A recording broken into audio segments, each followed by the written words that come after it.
இன்று ஆலங்குளம் சட்டமன்ற உறுப்பினராக 2021ஆம் ஆண்டு தேர்ந்தெடுக்கப்பட்ட நான் என்னுடைய பதவியிலிருந்து விலகுவதாக மாண்புமிகு பேரவைத் தலைவரிடம் என்னுடைய விலகல் கடிதத்தை கொடுத்திருக்கின்றேன். சட்டமன்ற விதிப்படி கொடுத்திருக்கின்றேன். மாண்புமிகு பேரவைத் தலைவர் அவர்கள் என்னுடைய பதவி விலகல் கடிதத்தை பரிசீலனை செய்து ஏற்றுக்கொண்டிருக்கின்றார். ஆகவே நான் என்னுடைய சட்டமன்ற உறுப்பினர் பதவியினை இப்பொழுது ராஜினாமா செய்திருக்கின்றேன். என்னுடைய தொகுதி மக்களை பொறுத்தவரையில் கடந்த 4 ஆண்டுகளில் நான் அனைத்து இந்திய அண்ணா திராவிட முன்னேற்ற கழகத்தின் சார்பில் தேர்ந்தெடுக்கப்பட்டிருந்தாலும் சட்டமன்றத்தில் அவர்களுக்கு நான் பேச முற்பட்ட போதெல்லாம் எனக்கு வாய்ப்பினை தரக்கூடாது என்று சொல்லி எதிர்க்கட்சி தலைவரும் அங்கே இருந்த சட்டமன்ற நிர்வாகிகளும் பல முறை எனக்கு வாய்ப்பினை கொடுப்பதை தடுத்தார்கள். இருந்தாலும் நான் சட்டமன்ற பேரவையினுடைய தலைவர்களுடைய அதிகாரத்தை அவர் பயன்படுத்தி எனக்கு வாய்ப்பினை தரலாம் என்று சொல்லி பல நேரங்களில் இந்த 4 ஆண்டுகளில் கோரிக்கைகளை வைத்து அதன் அடிப்படையில் சட்டமன்றத்தில் குரல் கொடுத்தேன்.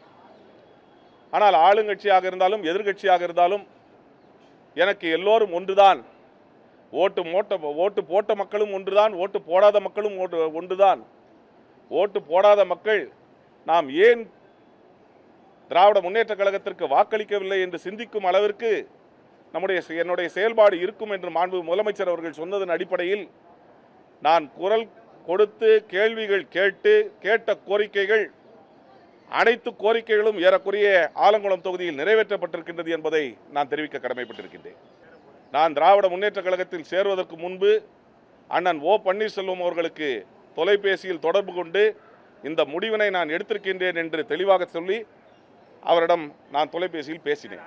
என்னை பொறுத்தவரையில் அண்ணன் ஓ பன்னீர்செல்வம் அவர்கள் மீது மரியாதை கொண்டவன். அவர் மீது இன்றும் எனக்கு மரியாதை உண்டு. மக்களுக்கு பணி செய்ய வேண்டும் என்று சொன்னால் ஒரு அரசியல் இயக்கம் தேவை. அந்த அரசியல் இயக்கம் மக்களுக்கு சேவை செய்யக்கூடிய இயக்கம், திராவிட கொள்கைகளை பாதுகாக்கக்கூடிய இயக்கம் என்று திராவிட முன்னேற்ற கழகம் என்பதை தீர சிந்தித்து தான் நான் முடிவெடுத்தேன். அதாவது அனைத்து இந்திய அண்ணா திராவிட முன்னேற்ற கழகம் என்பது தலைவர் தோற்றுவித்த அந்த இயக்கமும் இல்லை, பாதுகாத்த அம்மாவின் இயக்கமாகவும் இல்லை. இன்று இருப்பது எடப்பாடி அதிமுக. இது இப்படிதான் இருக்கும். இது ஒருங்கிணையாது, ஒருங்கிணைக்கவும் செய்யாது. காரணம், அது அனைத்து இந்திய அண்ணா திராவிட முன்னேற்ற கழகம் என்பது மத்திய பிஜேபியினுடைய கிளை கழகமாக இங்கு செயல்பட்டுக் கொண்டிருக்கின்றது.